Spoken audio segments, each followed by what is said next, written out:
Like I said before, um, i-breakdown natin kung ano-ano yung mga coins na binili ko dito sa aking portfolio at ano-ano yung mga pinili ko. So yeah, let's start. So meron tayong core holdings dito, which is Ethereum, strong fundamentals and pang long term. Solana. Meron din tayong growth picks, which is HBAR, AVAX, tsaka Chainlink.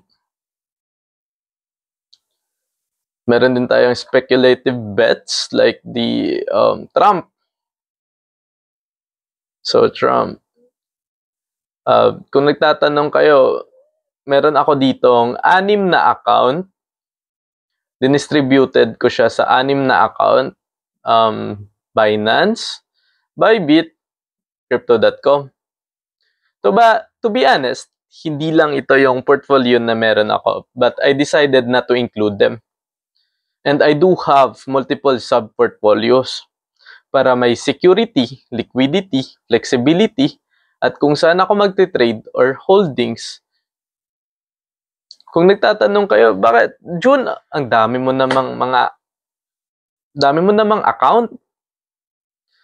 So yeah, madami talaga kasi meron ditong mga portfolio or meron ditong mga exchange na hindi mo mabibili yung ibang coins. Like for example, the Binance.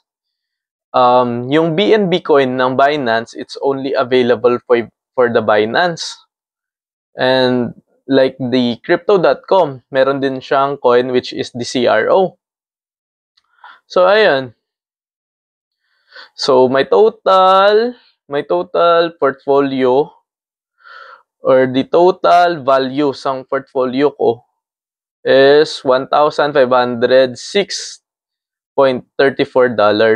So, para malaman natin kung ilan ba yan for PHP, pwede naman nating palitan dito. Let's just type PHP, Philippine Peso. So, ayan. As you can see, we have 86,130.23 peso. So, yes po. Yan yung total value today ng ating portfolio, which is currently holding all of this. So, let's see kung ano-ano ito. As you guys know, meron po tayong Ethereum, which is majority, yung pinakamalaki ng majority ng ating portfolio. So, meron siyang 41.72%, which is malapit na sa 36,000. Bakit Ethereum? The foundation of DeFi and smart contracts, sobrang solid ng ecosystem. So, pwede mong hawakan yung Ethereum pang long-term hold. So, yeah. Ganon din sa Solana. Solana, meron tayong around 18.04%. So, around 15,500.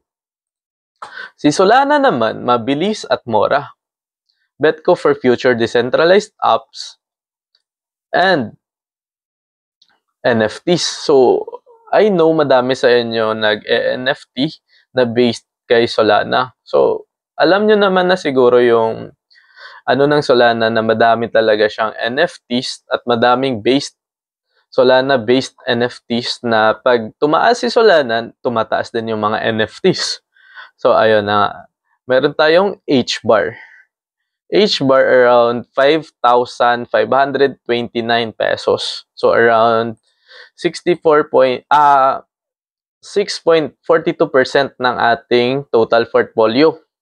Si HBAR, enterprise grade network using Hashgraph Tech, hindi blockchain pero scalable and secure. May unique use case. Chainlink, 4,000 pesos. So, around 4,000. Ayun. Meron po tayong 4.65% ng Chainlink. The go-to oracle of DeFi. Maraming smart contracts ang umaasa dito. And yes, sino naman makakalimot ng Trump? Trump, meron tayong currently holding 3,884. Around 4.51%. Actually, binili ko yung Trump, medyo malaki dito, no? Pero medyo bumaba si Trump. And yes, meme coin to, pero may transaction and speculative bet based on hype, sentiment, and election season. Unang-una, ginawa ito para kay US President Donald Trump using Trump's name, branding, and political relevance to attract attention. Yes, this is a meme coin. Maliit lang na percentage nilagay ko dito kasi it's very high risk, high reward coin. So, kilala nyo naman siguro ang President of America, which is the most powerful country. And si Trump din yung mismong nag-declare na gusto niyang gawin na crypto capital ang Amerika. Pero that's another topic for another video. Meron po tayo ditong SUI, around 4.15%. I don't know why, pero I'm very bullish talaga sa project na to. And malaki yung potential, as in malaki talaga yung growth ni SUI. Fast and secure, move-based blockchain, new project pero very promising. XRP. I know a lot of you still holding XRP since the nag-risk talaga ako habang ongoing yung ECE case. Targeted for cross-border payments. Alam nyo na siguro yung issue ng ECE sa XRP, yung payments nila. So, ayun. Tinarget talaga sila ng SEC. So, meron tayong Near Protocol. Near Protocol is around 2.75% ng ating total portfolio, which is 2,372 pesos. Sharded L1 for devs. May potential for Web3 adoption. Meron din tayong mga smaller bets dito, no? Around hindi siya bumaba, hindi siya tumataas ng 2K. Meron tayong ADA, ang Cardano is 2.17%. And yes, the CRO, which is the Crypto.com coin. So, yeah. Available lang ito sa Crypto.com. Meron tayong currently holding 1.89% ng ating portfolio. Lunic. Yes, this is the Lunic na maraming nalugi nung 2021 and 2022 from 100 plus dollars. Tapos bumagsak siya ng 0.00 something, ganun. Parang yung bumubuhay na lang kay Lunic ngayon is the community. So yeah, I'm still holding Lunic kasi I still believed in the community. Pero yeah, this is a very, very, very high risk project. Kundi lang dahil siguro doon sa founder niya, siguro makikita pa rin natin yung Lunic in the top 10 coins. So yeah, I'm still holding Arbitrum. So malapit sa 1,000 peso. And the Gala Games.